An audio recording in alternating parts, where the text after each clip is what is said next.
എല്ലാവർക്കും നമസ്കാരം. ഞാനൊന്ന് ചിരിച്ചോട്ടെ. ഇന്നലെ രാത്രിയിൽ കുറേ അട്ടഹാസങ്ങൾ ഞാൻ എവിടെ നിന്നൊക്കെയോ കേട്ടു. സന്ദീപിനെ പോലീസ് അറസ്റ്റ് ചെയ്തു, നിനക്കൊക്കെ ഇങ്ങനെ തന്നെ വേണം, നീയൊക്കെ അനുഭവിക്കും, അടുത്ത് നിനക്കാണ് എന്നൊക്കെ പറഞ്ഞുകൊണ്ട് എൻ്റെ പൊന്നോ, യൂട്യൂബിനകത്ത് ബഹളമായിരുന്നു. കുടുംബത്തിൽ കയറി കളിക്കുന്നവർക്ക് ഇങ്ങനെ വേണം. ഇവിടെ ആരാ കുടുംബത്തിൽ കയറി കളിച്ചത്? സോഷ്യൽ മീഡിയയിൽ വന്ന കാര്യങ്ങൾ എടുത്തു വെച്ച് സംസാരിച്ചതല്ലാതെ.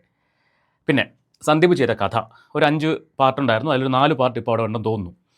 ഡിലീറ്റ് ചെയ്യിച്ചൊന്നും എനിക്കറിയില്ല, ഞാൻ നോക്കിയില്ല. ഒരു പാർട്ട് ഡിലീറ്റ് ചെയ്തു. അതിനകത്ത് സന്ദീപിൻ്റെ കഥയാണ്, സന്ദീപിൻ്റെ സാങ്കല്പിക കഥയാണെന്ന് സന്ദീപ് എല്ലാ വീഡിയോയിലും പറയുന്നുണ്ട്. പിന്നെ സാങ്കല്പിക കഥയ്ക്കകത്ത് പോയിട്ട് ഇതെൻ്റെ കഥയാണ്, ഇത് ഇന്ന ആളുടെ കഥയാണ് എന്നും പറഞ്ഞ് തലവെച്ചവർക്ക് എന്തിൻ്റെ കേടായിരുന്നു?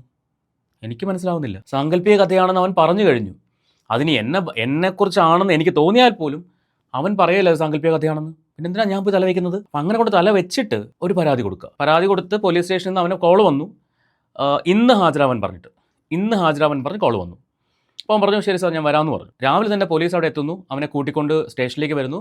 വൈകുന്നേരം സ്റ്റേഷനിലെത്തുമ്പോൾ അവിടെ ഒരു കൂട്ടം ആൾക്കാർ, വീഡിയോ പിടിക്കാൻ വേണ്ടി ഒരാൾ ബൈറ്റ് എടുക്കാൻ വേണ്ടി സ്റ്റേഷൻ നിറഞ്ഞു. അപ്പോൾ ഇതൊരു ആസൂത്രണമല്ലേ? ഇതൊരു പ്ലാൻഡ് അറ്റാക്ക് അല്ലായിരുന്നോ? വീഡിയോ എടുക്കുന്നു, അവരെ സപ്പോർട്ട് ചെയ്യുന്ന യൂട്യൂബേഴ്സിന് അയച്ചു കൊടുക്കുന്നു, അതൊരു വലിയ വാർത്തയാക്കി മാറ്റുന്നു. പ്രമുഖ യൂട്യൂബർ അറസ്റ്റിൽ. എന്തൊക്കെ കാണണമല്ലേ? എന്നിട്ടിപ്പോൾ രാവിലെ എന്ത് സംഭവിച്ചു? രാവിലെ കോടതി ഹാജരാക്കുമെന്നൊക്കെ പറഞ്ഞ് ഇന്നലെ ബൈറ്റൊക്കെ കൊടുക്കുന്നുണ്ടായിരുന്നു പല ആൾക്കാരും. രാവിലെ എന്ത് സംഭവിച്ചു? നിങ്ങൾ അറിഞ്ഞു കാണും എന്താ സംഭവിച്ചതെന്ന്. നമുക്കൊരു വീഡിയോ കാണാം. ശരിക്കും മനസ്സ് നിറഞ്ഞൊരു വീഡിയോ ആണ്. മനസ്സ് നിറഞ്ഞു ആ വീഡിയോ കണ്ടപ്പോൾ. നാളെ ചിലപ്പോൾ ഈ അനുഭവം നമുക്കും ഉണ്ടാവാം, എനിക്കും ഉണ്ടാവാം. കാരണം നമ്മൾ ഈ ഒരു മേഖലയിൽ നിൽക്കുന്നതുകൊണ്ട് ഇതുപോലുള്ള അനുഭവങ്ങൾ നമുക്കും ഉണ്ടാവാം. പക്ഷേ ഓപ്പോസിറ്റ് നിന്ന് കളിക്കുന്ന ആൾക്കാർ കള്ളങ്ങൾ പറഞ്ഞാണ് കളിക്കുന്നതെങ്കിൽ, കള്ളങ്ങൾ മാത്രം പറഞ്ഞാണ് ഓരോ കാര്യങ്ങൾ മാനിപ്പുലേറ്റ് ചെയ്യുന്നതെങ്കിൽ സാക്ഷാൽ ദൈവം പോലും കൂടെ നിൽക്കില്ല. ഓക്കെ, പോലീസുകാരെന്താ ഒരു കൂട്ടർക്ക് മാത്രം ഉള്ളതാണോ? എനിക്കത് മനസ്സിലാവുന്നില്ല. പോലീസുകാർ ഒരു കൂട്ടരുടെ മാത്രമാണോ? ദൈവം ഒരു കൂട്ടരുടെ മാത്രമാണോ? പല ആൾക്കാരും പറയുന്നത് കേൾക്കാറുണ്ട്, നിന്നോടൊക്കെ ദൈവം ചോദിക്കും. എന്തേ ദൈവത്തിന് നിങ്ങളോട് മാത്രമേ സ്നേഹമുള്ളൂ? അല്ല, അറിയാത്തതുകൊണ്ട് ചോദിക്കുകയാണ്. ഇവിടെ ചെയ്യാത്ത കാര്യങ്ങൾ ആരും വിളിച്ച് പറഞ്ഞിട്ടില്ല. ഇപ്പോഴും ഞാൻ പറയുന്നു, സന്ദീപിൻ്റെ കഥ അത് സന്ദീപിൻ്റെ മാത്രം കഥയാണ്. അതൊരു സാങ്കല്പിക കഥയാണെന്ന് സന്ദീപ് പറയുന്നിടത്തോളം കാലം അത് സന്ദീപിൻ്റെ മാത്രം കഥയാണ്. അല്ലെങ്കിൽ സന്ദീപ് അതിൽ പറയണം, ഇത് ഞാൻ ഇന്ന ആളെ ഉദ്ദേശിച്ചാണ് പറയുന്നത്. പേരും ഊരും ഒക്കെ ചിലപ്പോൾ ഒരുപോലെയൊക്കെ ആയിരിക്കും. ചില സിനിമകളിൽ എഴുതി കാണിക്കാറില്ലേ, ഈ കഥയിൽ പറയുന്ന കഥാപാത്രങ്ങളും സ്ഥലങ്ങളും തികച്ചും സാങ്കല്പികം മാത്രമാണ്, കഥാകൃത്തിൻ്റെ ഭാവനയിൽ ഉരുത്തിരിഞ്ഞതാണ് എന്ന് കാണിക്കാറില്ലേ? എന്ന് കരുതി ഞാൻ പറയണത് ഇത് എൻ്റെ കഥയാണെന്ന് പറയാൻ പറ്റുമോ? എനിക്ക് പറ്റില്ല. ചിലപ്പോൾ എൻ്റെ ലൈഫുമായിട്ടോ അല്ലെങ്കിൽ ഞാനുമായിട്ടൊക്കെ കണക്റ്റഡ് ആയിട്ടുള്ള സ്റ്റോറി ആയിരിക്കും എന്ന് കരുതി എനിക്ക് പോയി പറയാൻ പറ്റുമോ എൻ്റെ കഥയാണെന്ന്? സമ്മതിക്കണം കേട്ടോ. നമുക്കെന്തായാലും വീഡിയോ കാണാം. സന്ദീപിന് ജാമ്യം കിട്ടിയിട്ടുണ്ട്. സന്ദീപ് പുറത്ത് വന്നിട്ടുണ്ട്. പുറത്ത് വന്നതിന് ശേഷം സന്ദീപ് ലൈവ് ഒരു 2 മിനിറ്റ് വരുന്ന ലൈവ് ചെയ്തിട്ടുണ്ട്. നമുക്ക് ആ ലൈവിൻ്റെ വീഡിയോ ഒന്ന് കാണാം. ജാമ്യ സെൻട്രൽ ജയിലിലാണ് ഇപ്പോൾ കിടക്കുന്നത്. അനീഷ് വ്ലോഗിനൊക്കെ ആരാണോ ഇൻഫർമേഷൻ കൊടുത്തത്? ജാമ്യം കിട്ടിയിട്ട് പോണ വഴിയാണ്. ഇവിടെ റൂമിൽ കയറിയിട്ട് ഒന്ന് കുളിക്കണം, ഒന്ന് പല്ലേക്കുണ്ട്, പല്ലേച്ചില്ല, പിന്നെ പറ്റുമെങ്കിൽ ഒന്ന് തൂറണം. അനീഷേ തൂറിയിട്ടൊക്കെ പോകുള്ളൂട്ടാ. എടാ എനക്കൊക്കെ എന്തിൻ്റെ കേടാടാ? വല്ലവരും എറിഞ്ഞു തരണം അപ്പക്കാഷ്ണം തിന്നിട്ട് ഊളത്തരം പറഞ്ഞിരിക്കുക. എനിക്കത് വേറെ പണിയില്ലേത് ചോദിക്കാനുള്ളത്. ജാമ്യം കിട്ടാത്ത ഒരു കേസിലല്ല പിടിച്ചു കൊണ്ടുവന്നിട്ടുള്ളത്. ജാമ്യം കിട്ടിയിട്ടുണ്ട്, അതും സ്റ്റേഷൻ ജാമ്യത്തിൽ തന്നെയാണ് പുറത്തിറങ്ങിയിട്ടുള്ളത് എന്നുള്ളതാണ്. ഒന്നേ പറയുന്നുള്ളൂ, സത്യസന്ധമായിട്ട് വീഡിയോ ചെയ്തിട്ടുള്ളത്, സത്യസന്ധമായിട്ട് തന്നെ വീഡിയോ ഞങ്ങോട്ട് ചെയ്യാനും ആഗ്രഹിക്കുന്നത്, ഇനിയും അങ്ങനെ തന്നെ മുന്നോട്ട് പോകുക തന്നെ ചെയ്യുന്നുള്ളതാണ്. ഇനി ഓലപ്പാമ്പിനെ കാണിച്ച് പേടിപ്പിക്കുന്ന പരിപാടി ഉണ്ടല്ലോ, അതൊന്നും ഇവിടെ വേണ്ട. അത് നടപ്പിലാവുന്ന കാര്യമല്ല. അത് ആരോടാ പറഞ്ഞതെന്ന് മനസ്സിലായിട്ടുണ്ടാവും എന്നുള്ളതാണ്. നീതിക്ക് വേണ്ടി ഏതറ്റം വരെ പോകുന്നല്ല പറഞ്ഞുള്ളത്. ഞങ്ങൾക്ക് എന്താ അറ്റം വല്ല മതിൽ കെട്ടി അടച്ചു വെച്ചിട്ടുണ്ടോ? അതിൻ്റെ അപ്പുറത്തേക്ക് വേണമെങ്കിൽ നമ്മളും പോകുന്നുള്ളതാണ്. ഇപ്പോഴും സത്യസന്ധമായിട്ടാണ് നിൽക്കുന്നത്, എന്നും സത്യസന്ധമായിട്ട് തന്നെ നിൽക്കുള്ളൂ. എന്നെ സപ്പോർട്ട് ചെയ്യുന്ന ആളുകൾ എന്നും എൻ്റെ കൂടെ തന്നെ ഉണ്ടാവും എന്ന് ഞാൻ പ്രതീക്ഷിക്കുന്നു. നിങ്ങളുടെ സപ്പോർട്ട് കൊണ്ട് മാത്രമാണ് ഈ ഒരു നിലയിൽ എത്തി നിൽക്കുന്നത്. 2,40,000 ഫോളോവേഴ്സ് ആയിട്ടുണ്ടെന്നുണ്ടെങ്കിൽ നിങ്ങളുടെ സ്നേഹം കൊണ്ടും നിങ്ങളുടെ ഇഷ്ടം കൊണ്ടും മാത്രമാണെന്നുള്ളതാണ്. സപ്പോർട്ട് ചെയ്യുന്നവർ സപ്പോർട്ട് അറിയിക്കുക. കൂടുതൽ ഡീറ്റെയിൽസ് പോയിക്കൊണ്ടിരിക്കുകയാണ്. കൃത്യമായിട്ട് പറഞ്ഞുതരാം, കേസ് ഫയൽ എന്താണ്, കേസ് ഡീറ്റെയിൽസ് എന്താണെന്ന് എല്ലാം പറഞ്ഞുതരാം. അപ്പോൾ ഉണ്ണാക്ക് കാണിച്ച് പേടിപ്പിക്കാനൊന്നും ആരും വിചാരിക്കണ്ട കേട്ടാ. വണ്ടിയിലാണ് നമ്മളെ ഫോണങ്ങ് പോയി കിട്ടിയിട്ടുണ്ട് കേട്ടോ. ഫോണൊക്കെ അതാണ് ഇതിൻ്റെ ഒരു കുഴപ്പം. 2 ഫോണ്, ലാപ്ടോപ്പ് ഇതൊക്കെ പോയി. ഇനിയെങ്കിലും വീഡിയോ ചെയ്യുന്ന ആളുകൾക്ക് ചെറിയൊരു ഹിൻഡ് തരാം. സ്വന്തം ഫോണ്, അതായത് മൊബൈൽ ഇല്ലേ, വീഡിയോ എടുക്കുന്ന സമയത്ത് സിമ്മൊന്നും ഇല്ലാത്ത ഏതെങ്കിലും ഫോണിൽ എടുക്കുക, സിമ്മൊന്നും ഇല്ലാത്ത ഏതെങ്കിലും ഫോണിൽ എഡിറ്റ് ചെയ്യുക. ഒക്കെ സിമ്മില്ലാത്ത ആവശ്യമില്ലാത്ത എടുത്താൽ മതി. നല്ല ഫോണായിട്ട് ഉപയോഗിച്ചാൽ ഒരു പണിയാണ്. അതൊരു പാടാണ്. പാടങ്ങൾ ഒരുപാട് വേണമല്ലോ. ഒരുപാട് ഉണ്ടാക്കിയല്ലേ കായ്, അതിൽ കുറച്ച് കായ് ഇറങ്ങട്ടെ അല്ലേ, കുറച്ച് കോടതിയിൽ ഇറങ്ങും.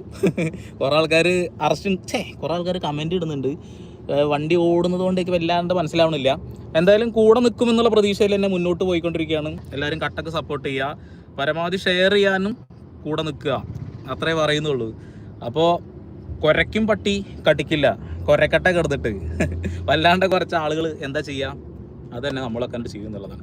അപ്പോൾ അനീഷ് ബ്രോ, എനിക്ക് ജാമ്യം കിട്ടിയെന്ന് ആരെങ്കിലുമൊക്കെ ഒന്ന് കമൻറ്റ് ബോക്സിൽ പോയിട്ട് പറഞ്ഞു കൊടുക്കണം കേട്ടോ അനീഷ് ബ്രോയിനോട്. അദ്ദേഹത്തിനോട് എനിക്ക് യാതൊരു തരത്തിലുള്ള വെറുപ്പും വിദ്വേഷമൊന്നുമില്ല. കണ്ടൻറ്റ് കിട്ടുമ്പോൾ എടുത്തങ്ങ് ചെയ്യുന്ന ആളുകളാണല്ലോ, ചെയ്യട്ടെ. അപ്പോൾ വരാം. ഓക്കെ, അപ്പോൾ സന്ദീപ് പുറത്തിറങ്ങിയിട്ടുണ്ട്. ഇനി ചില മഹാന്മാരും മഹതികളും എന്ത് പറഞ്ഞ് കരയുമെന്നാണ് ഞാൻ ആലോചിക്കുന്നത്. ഇന്ന് രാവിലെ 1-2 പേരുടെ വീഡിയോ കണ്ടു. സന്ദീപിന് ജാമ്യമില്ല ?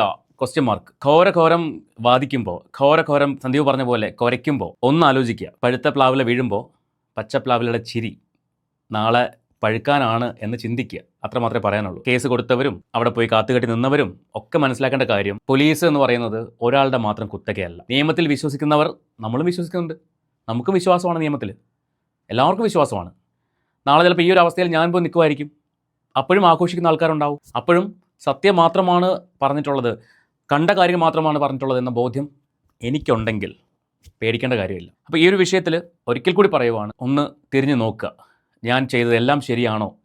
ഞാൻ ചെയ്തുകൊണ്ടിരിക്കുന്നത് ശരിയാണോ? എൻ്റെ പദവിക്ക് ചേർന്ന കാര്യങ്ങളാണോ ഞാൻ ചെയ്യുന്നത്? തുടങ്ങിയ കാര്യങ്ങളൊന്ന് തിരിഞ്ഞു നോക്കുക. സ്വന്തം മനസാക്ഷിയോട് ചോദിക്കുക. ഞാൻ ഈ ചെയ്തുകൊണ്ടിരിക്കുന്നത് ദൈവത്തിന് മുന്നിൽ ചോദിക്കുക.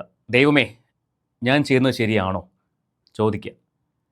എപ്പോഴാണ് പബ്ലിക് എനിക്കെതിരെ തിരിഞ്ഞത്? ഞാൻ എന്ത് ചെയ്തിട്ടാണ് പബ്ലിക് എനിക്കെതിരെ തിരിഞ്ഞത്? ചോദിക്കുക. കള്ളങ്ങൾ പടച്ചുവിടുമ്പോൾ, കള്ളങ്ങൾ പറയുമ്പോൾ ആലോചിക്കുക. പല മാധ്യമങ്ങളുടെ മുമ്പിൽ നിന്ന് കള്ളം പറയുന്നുണ്ട്. ഞാൻ അവരുടെ കൂടെ നിന്നതുകൊണ്ടാണ് എന്നെ സോഷ്യൽ മീഡിയ ആക്രമിക്കുന്നതെന്ന് പറഞ്ഞിട്ട്. അങ്ങനെയാണോ? അതാണോ സത്യം? സ്വന്തം മനസാക്ഷിയോട് ചോദിക്കുക. ഞാൻ ഒന്നും പറയുന്നില്ല, സ്വന്തം മനസാക്ഷിയോട് ചോദിക്കുക. എപ്പോൾ മുതലാണ് സോഷ്യൽ മീഡിയ നിങ്ങൾക്കെതിരെ തിരിഞ്ഞത്? കമൻറ്റ് ബോക്സ് നിങ്ങൾക്കെതിരെ തിരിഞ്ഞത്? യൂട്യൂബേഴ്സിനെ വിട്, റിയാക്ഷൻ വീഡിയോ ചെയ്യുന്ന ആൾക്കാരെ വിട്. കമൻറ്റ് ബോക്സ് എന്ന് പറഞ്ഞാൽ ജനങ്ങളാണ്. ആ ജനങ്ങൾ നിങ്ങൾക്കെതിരെ തിരിഞ്ഞത് എപ്പോഴാണ്? സ്വയം ചോദിക്കുക. ഏത് വാചകം പറഞ്ഞപ്പോഴാണ്? ആരെക്കുറിച്ച് പറഞ്ഞപ്പോഴാണ്? നിങ്ങൾ ആ വ്യക്തിയുടെ വീട്ടിൽ പോയപ്പോഴോ, അവിടെ പോയി പ്രാർത്ഥിച്ചപ്പോഴോ, അല്ലെങ്കിൽ ആ വ്യക്തിയെ ചേർത്ത് പിടിച്ചപ്പോഴോ ഒരാൾ പോലും നിങ്ങളെ ചീത്ത പറഞ്ഞിട്ടില്ല. അപ്പോഴെല്ലാം പറഞ്ഞത് അദ്ദേഹത്തിൻ്റെ വലിയ മനസ്സെന്നാണ് പറഞ്ഞത്. പക്ഷേ അവിടെ അവരെ ചേർത്ത് പിടിച്ചപ്പോഴും മറ്റൊരാളെ ചവിട്ടിത്തേച്ചപ്പോഴാണ്, അവൻ്റെ പാസ്റ്റ് പറഞ്ഞുകൊണ്ട് അവനെ ആക്രമിച്ചപ്പോഴാണ്, ആക്രമിക്കാൻ ആഹ്വാനം ചെയ്തപ്പോഴാണ് സോഷ്യൽ മീഡിയയിൽ ഒന്നടങ്കം, കമൻറ്റ് ബോക്സ് ഒന്നടങ്കം നിങ്ങൾക്കെതിരെ സംസാരിച്ചത്. അത് മാത്രം മനസ്സിൽ വയ്ക്കുക. എവിടെയും സമാധാനം പറയേണ്ടി വന്നില്ലെങ്കിലും ദൈവത്തിൻ്റെ കോടതിയിൽ സമാധാനം പറയേണ്ടി വരും. അത് ഓർത്തു വയ്ക്കുക. ഓക്കെ, അതുകൊണ്ട് നിയമം എന്ന് പറയുന്നത് ഒരാളുടെ മാത്രം കുത്തകയല്ല. നിയമം എല്ലാവരും പാലിക്കേണ്ടതാണ്. നിയമം എല്ലാവർക്കും ബാധകമാണ്, ഒരാൾക്ക് മാത്രമല്ല. ഇവിടെ സഭ്യമായ ഭാഷയിൽ സോഷ്യൽ മീഡിയയിൽ കാണുന്ന കാര്യത്തെക്കുറിച്ച് സഭ്യമായ ഭാഷയിൽ ആർക്കും ആരെയും വിമർശിക്കാം, തെറ്റിനെ ചൂണ്ടിക്കാണിക്കാം. അതിന് നിയമം അനുവദിക്കുന്നുണ്ട്. അതുമാത്രമേ ഇവിടെ ചെയ്തിട്ടുള്ളൂ. ആരെയും അവഹേളിക്കാനോ അധിക്ഷേപിക്കാനോ ആരും ഒന്നും ചെയ്തിട്ടില്ല. പിന്നെ സന്ദീപ് പറഞ്ഞ കഥ സന്ദീപിൻ്റെ മാത്രം കഥയാണ്. അത് കണ്ടിട്ട് ആർക്കെങ്കിലുമൊക്കെ ഒരു ഫ്രസ്ട്രേഷൻ വരുന്നുണ്ടെങ്കിൽ അതിൻ്റെ കാരണം സ്വയം ചോദിക്കുക. എന്തുകൊണ്ട് എനിക്ക് ഇത്രയും ഫ്രസ്ട്രേഷൻ വരുന്നു? അത് കേൾക്കുമ്പോൾ ഞാൻ എന്തുകൊണ്ട് ഇത്രമാത്രം ഇറിറ്റേറ്റഡ് ആവുന്നു എന്ന് സ്വയം ചോദിക്കുക. അപ്പോൾ നമ്മളെ കണ്ടുകൊണ്ടിരിക്കുന്ന പ്രിയപ്പെട്ട സുഹൃത്തുക്കൾ, നിങ്ങളുടെ അഭിപ്രായം തീർച്ചയായിട്ടും കമൻറ്റ് ചെയ്യുക. നമുക്ക് മറ്റൊരു വീഡിയോ ആയിട്ട് വീണ്ടും കാണാം.